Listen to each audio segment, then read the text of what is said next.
Morning, sir. Morning, Nigeria Correctional Centre.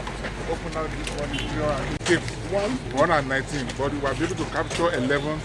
108 are still at large. 119, yes, sir. Capture 108 are still at large.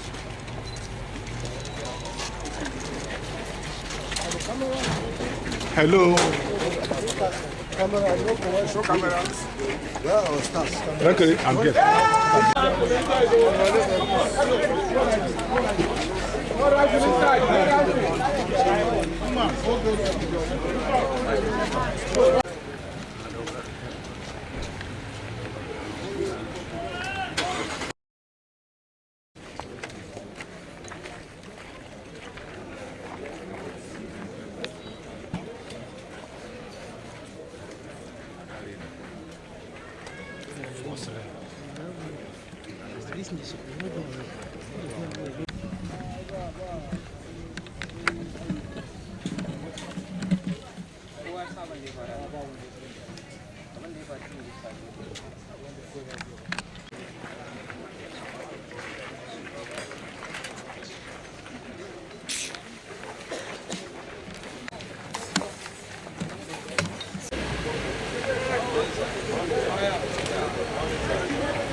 The storm that happened, there was a breach of the outer wall of this facility, and some of the inmates, escaped. And of course, we've been able to retrieve, get about 10 back out of the 119. So we have 109 at large, and the manhunt is presently ongoing. We will do everything humanly possible to make sure that everyone is brought back. That's number one. And number two also is that we've also looked at the cause of the matter, because we must make sure that this does not happen again. And how can we prevent this?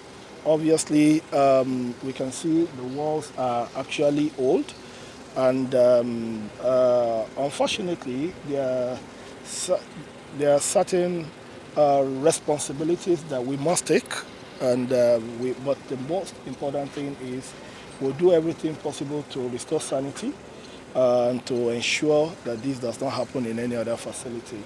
And also, the president has also always been talking about urbanization eating into our correctional centers.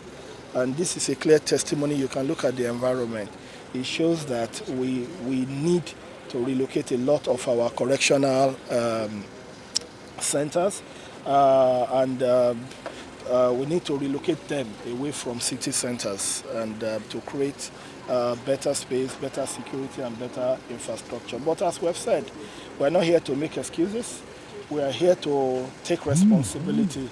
We were elected as a government to do a job, and that job we are prepared to do regardless of how difficult or how tough it is. But we want to assure you that we are talking to sister agencies to make sure that we are able to synergize, collaborate, ensure that there's timely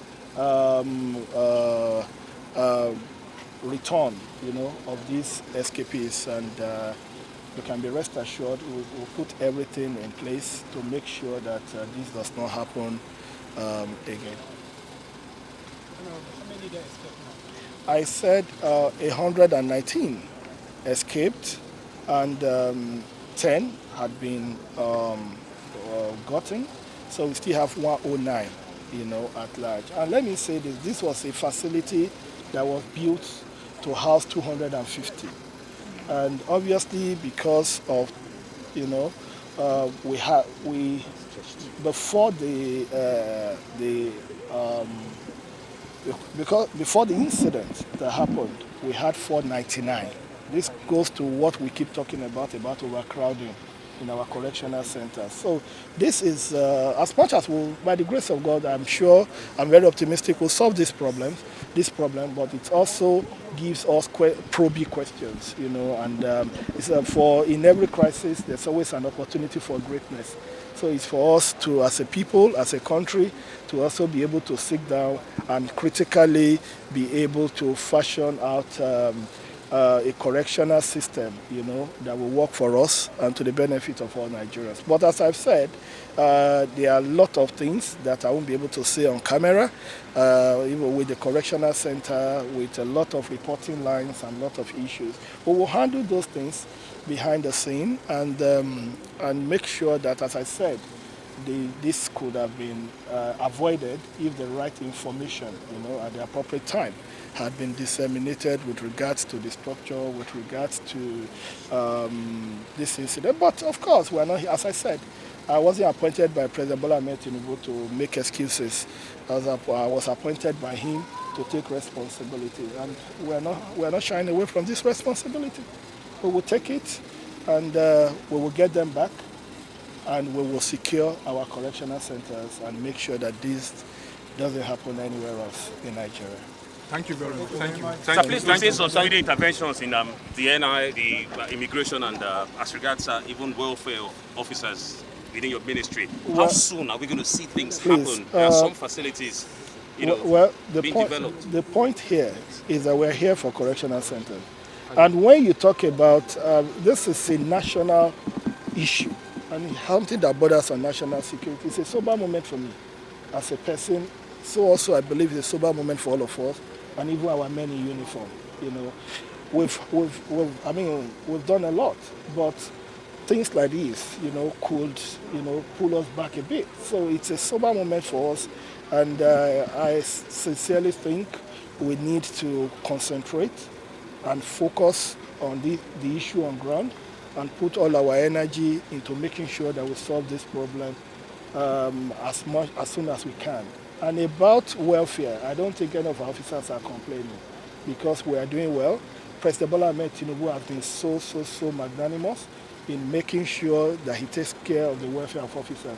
And I think it's not my responsibility to show their payslip, but I think this government has done better in terms of welfare for officers than any government in modern history of Nigeria. And I think that's what it's about.